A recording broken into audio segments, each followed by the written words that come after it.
The Devil's Toy Box.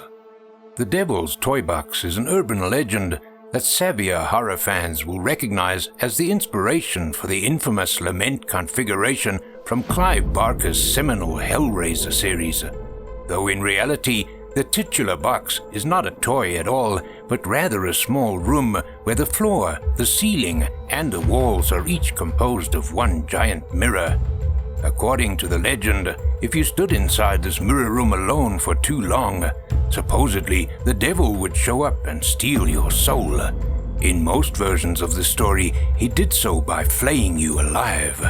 I mention all of this because about 2 weeks ago, I got an email from an old friend, someone who was well versed in my sordid past, asking if I could help out their younger sister, an 18-year-old girl who we'll call Erin, located in northern Louisiana.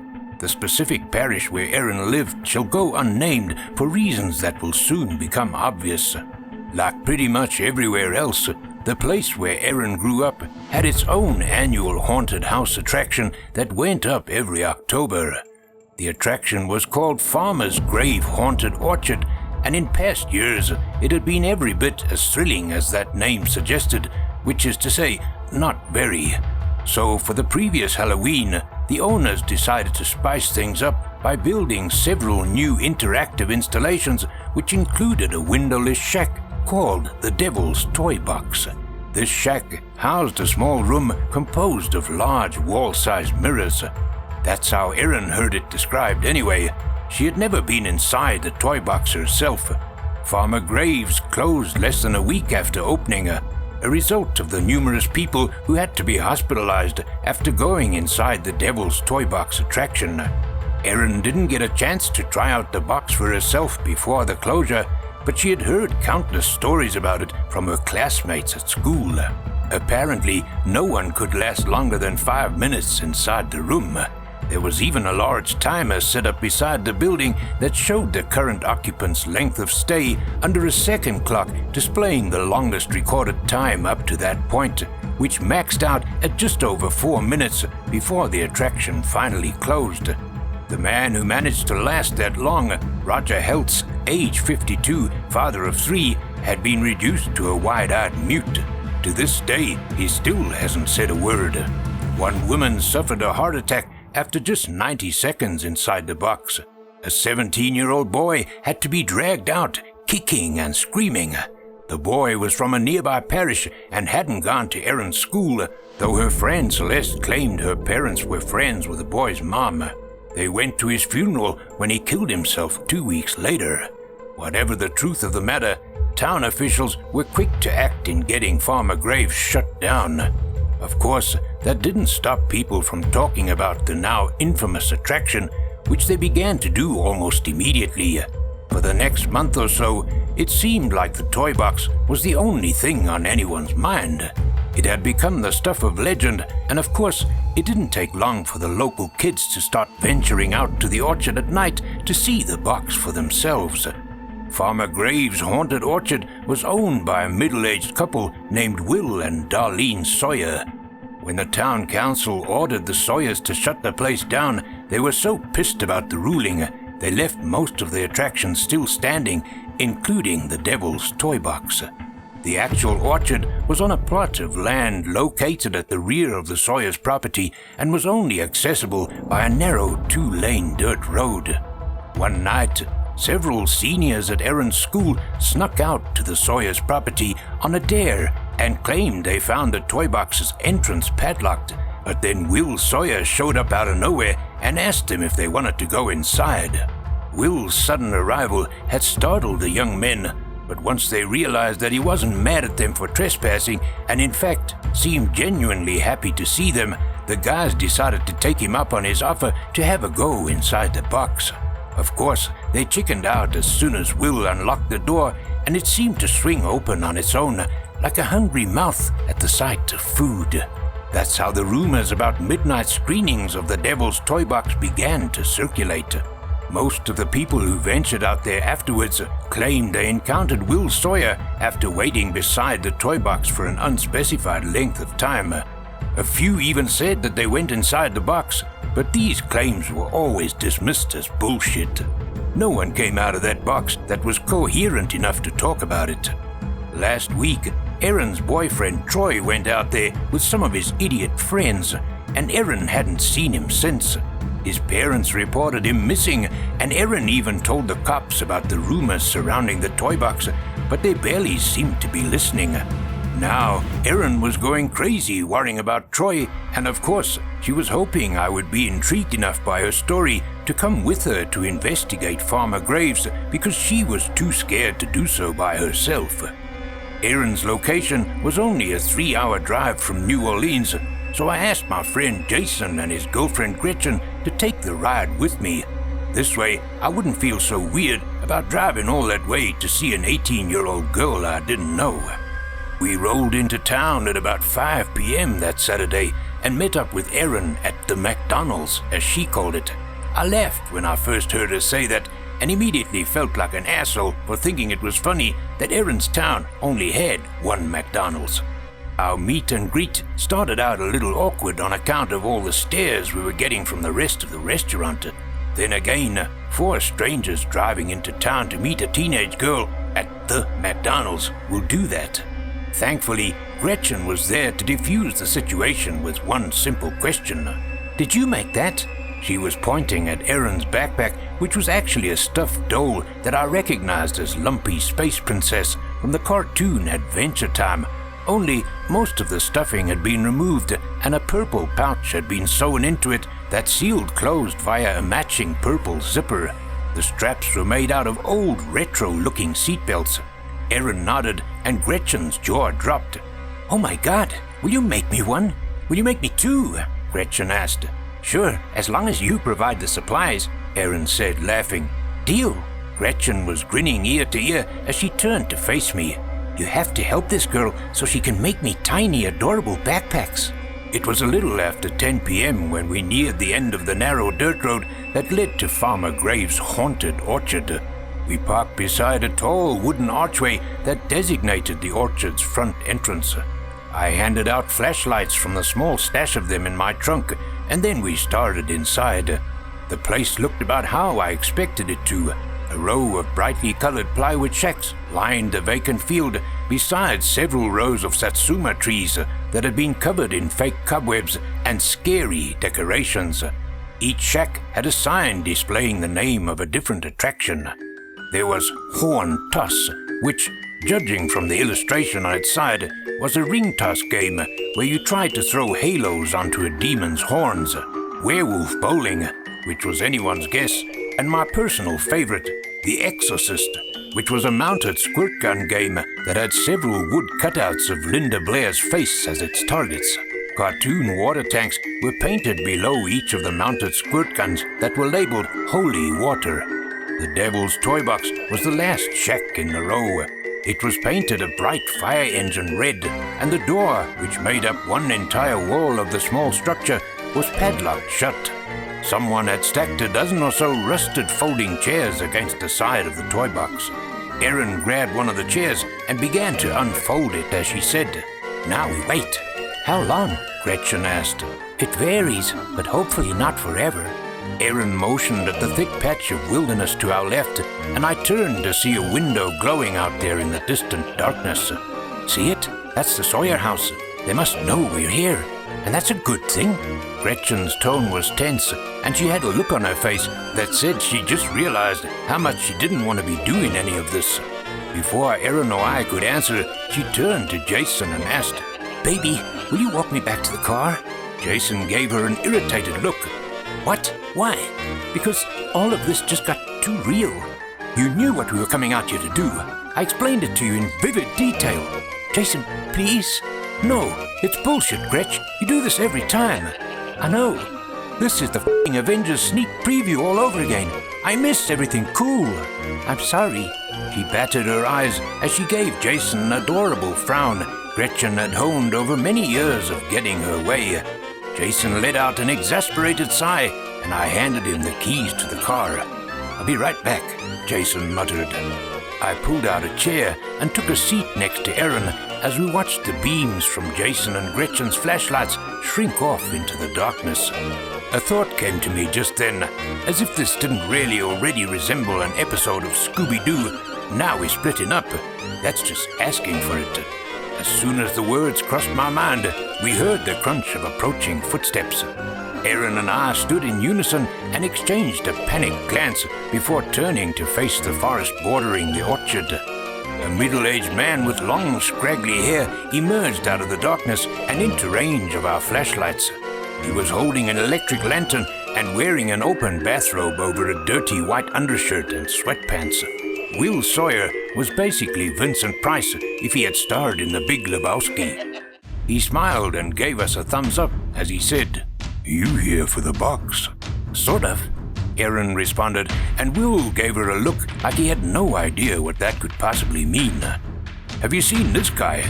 I held up the photo of Troy that Aaron had texted to my phone as Will started to approach us.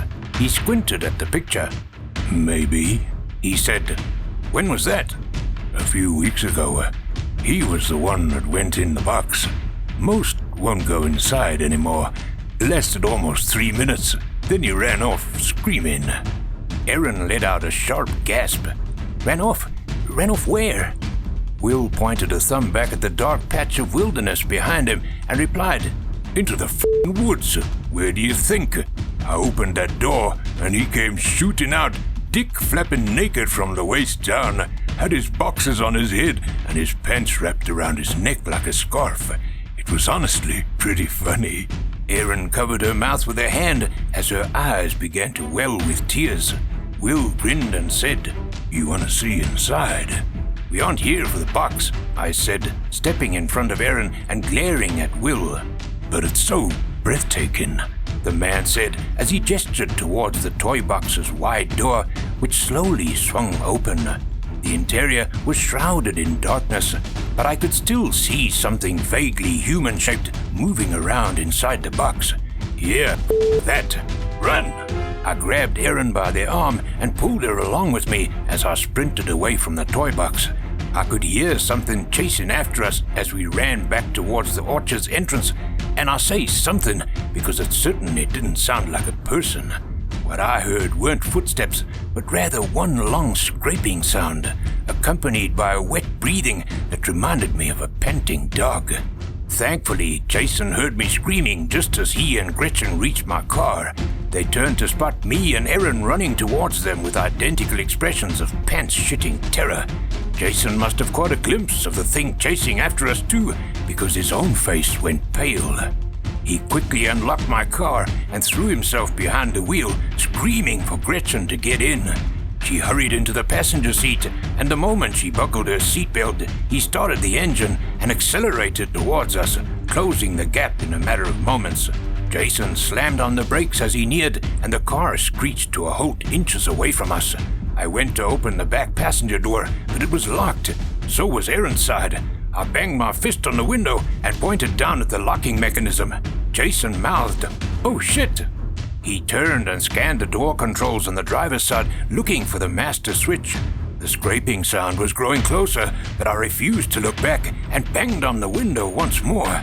A frustrated Jason finally leaned into the back seat and unlocked the door manually, but by then it already had me. I can remember something dragging me back through the woods. I wasn't aware of much else, beyond the vague impression that I'd been stung by an insect with some kind of paralytic venom. I felt a rush of air hit my face as the door swung shut in front of me. Then the lights came on, and I realized where I was. Inside the devil's toy box. The room's construction was actually pretty impressive.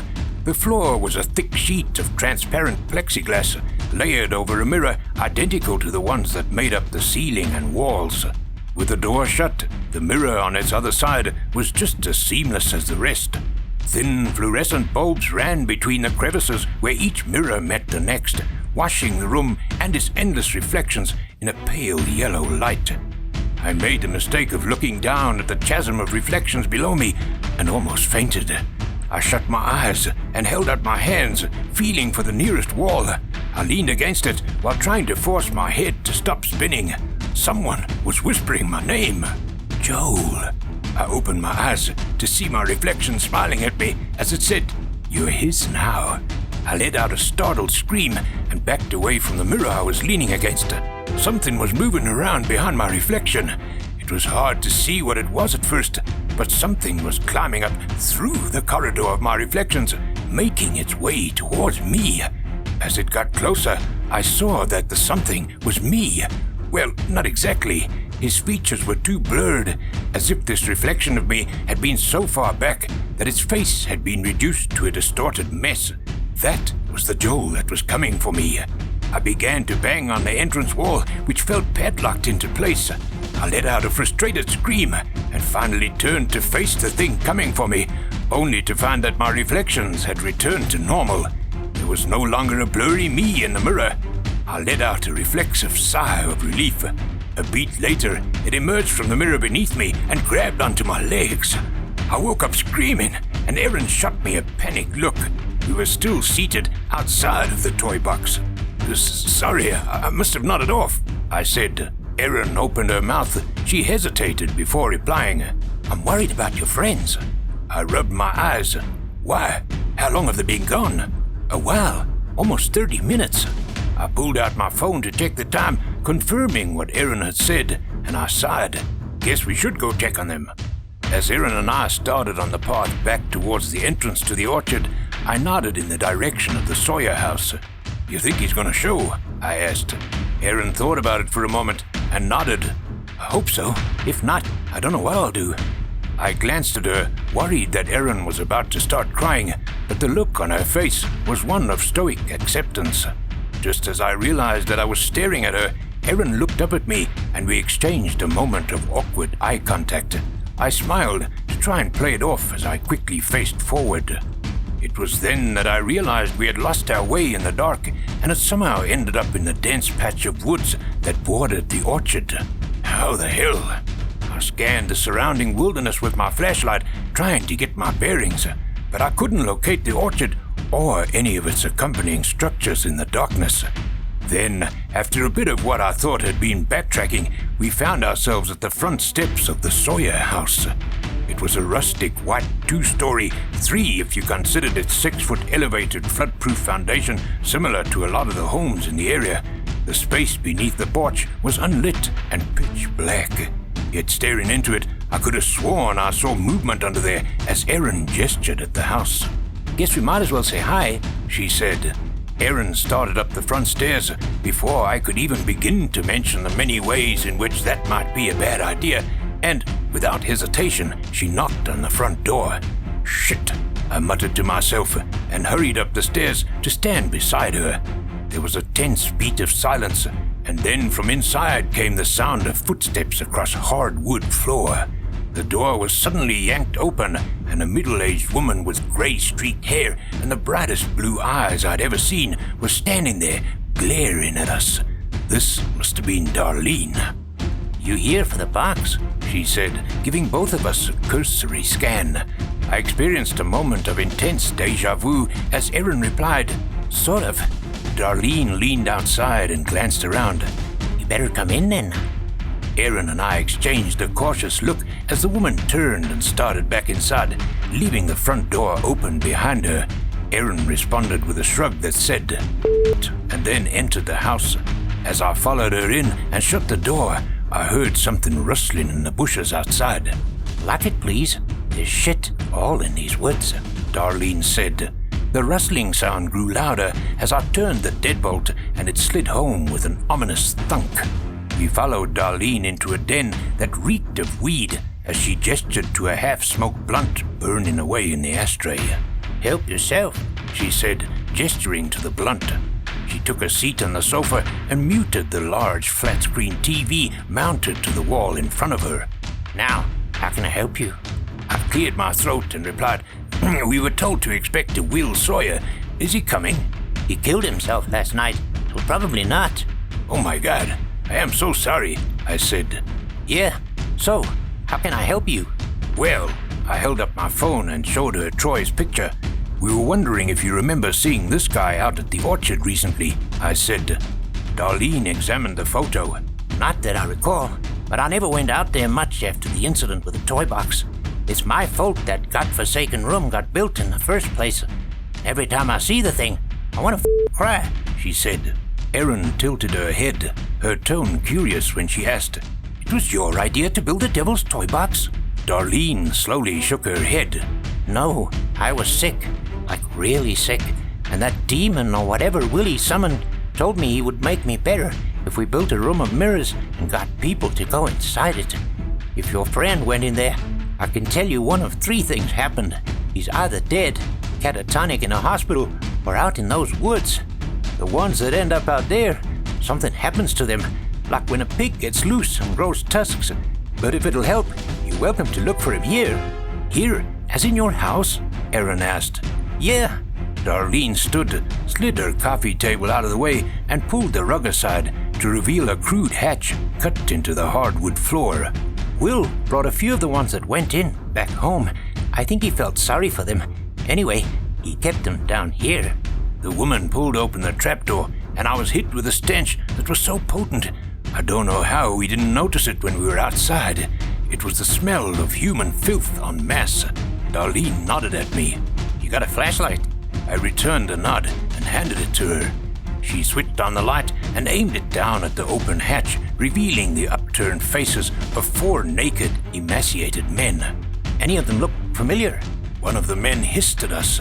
There was more rustling sounds from outside, and then something began to scratch at the living room window. Darlene glanced at the window as she said, "You've got them riled up tonight. How long were you two out there?" Before I could respond, a filthy hand with impossibly long fingers reached up and yanked me down through the trapdoor. I woke up screaming. I was sitting outside of the toy box, and Jason was seated beside me. He gave me a sideways look and said, "You okay?"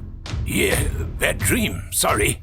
I was still reaming from my nightmare within a nightmare as I glanced around. Something felt off. "Where are the girls?" "What girls?" "The girls, one of them being your girlfriend, Gretchen." "Dude, Gretchen broke up with me like a month ago, remember? Or is this something you're doing for your story?" "My what?" "The story you're going to write about this. You're fudging the details, which you probably should. You're going to make up some fake reason why we're out here too. Some damsel in distress who needs you to investigate a derelict Halloween attraction. It's definitely a lot better than saying your depressed friend asked you to drive 3 hours to see some rundown shack in the middle of the night where nothing whatsoever happened, and then your friend shot himself." "What?" Jason slid the barrel of a handgun into his mouth and pulled the trigger. I was sitting close enough that the shot rendered me temporarily deaf. I stood and slowly backed away, my gaze fixed on the crater of blood and viscera that had been my friend's head mere moments ago. My own head ringing like a goddamn church bell from the large caliber handgun going off next to it. Still, I couldn't look away. Finally, I forced myself to turn and watch where I was going so that I could hurry up and get the out of there. As I started towards the entrance, I glanced back once more to give my dead friend a final parting glance and halted when I saw that he wasn't there. Jason's blood and brains were still spattered across the front of the toy box, so I assumed that meant I hadn't imagined the whole thing, but the folding chair where he had been sitting was now void of his slumped, lifeless body. As I stood there, trying to figure out where Jason's corpse could have gone, a stream of stagnant-smelling water splattered against the side of my face. I turned to see Jason's mostly headless body draped over one of the Exorcist game's mounted water guns. I'm not exactly proud to admit this, but I froze when I saw him, thinking that Jason had gone full-on undead zombie. Though after almost a minute of me standing there waiting for him to make the next move, I finally realized that wasn't gonna happen. What I was seeing was nothing more than a dead body lying on a mounted water gun, which meant that someone or something was out there in the darkness, moving around a 160-pound corpse and propping it up on shit simply to with me. This was the realization that finally sent me running. I was in my '91 Jeep Cherokee and halfway down the unpaved dirt road back to the highway when the Cherokee hit a bump that dislodged something from its undercarriage. I pulled over and started to get out so I could take a look at what it had been, and that's when I realized I was once again looking at Jason's mangled body. Moving a grown man's corpse is one thing, but moving it and then wedging it up into a car's undercarriage in the time it took me to get back to my Jeep, that's crazy talk. I really don't like to give this part much thought, because the truth of it is kinda depressing. Real-life Jason had been really depressed about the breakup with Gretchen, and I guess I should have seen it coming, but I didn't. And so I went back home and started to write it all down, just as Jason knew I would. I got about this far when I was interrupted by a knock on the door to my apartment. I opened the door and saw there was a note taped to the outside. "There's a package for you in the lobby." It was about 11 p.m., and I was pretty sure the management at my complex had long since gone home for the evening, but I headed toward the lobby anyway out of sheer curiosity. I started down the steps leading to the first floor of my complex to see Jason's mutilated body leaning against a Coke machine at the bottom of the stairwell. Somehow, they'd found me. I bolted back up the stairs, seeing everything in slow motion as I sprinted to my apartment and locked the door. A moment later, the knob began to rattle as someone tried to turn it from outside. I was slowly backing away from the door when something big crashed through it, though it was no longer my front door, but rather the inside wall of the toy box that suddenly buckled inwards to reveal a familiar set of headlights. Jason had crashed my Cherokee into the side of the toy box. I spent 25 seconds inside the devil's toy box. That's how long it took for Jason to run my car into it. Thankfully, the Cherokee was still drivable afterward, and we promptly got the out of there. I dropped Erin off at her house with an apology, explaining that there was nothing else I could do. Honestly, I don't know what she expected from me. This isn't supernatural. If your boyfriend is missing, you call the cops. I'm going home. Do I feel bad that I couldn't help her? Sure, but for what it's worth, we disabled the toy box and probably saved countless generations of dumb kids from making the same mistake as Erin's boyfriend. The bad news is that doing so had almost certainly scarred me for life. Even as I sit here days later, writing this all down for the second time, I'm still worried that it's not over. I'm worried that when I wake up tomorrow, it's gonna be in front of that goddamn box.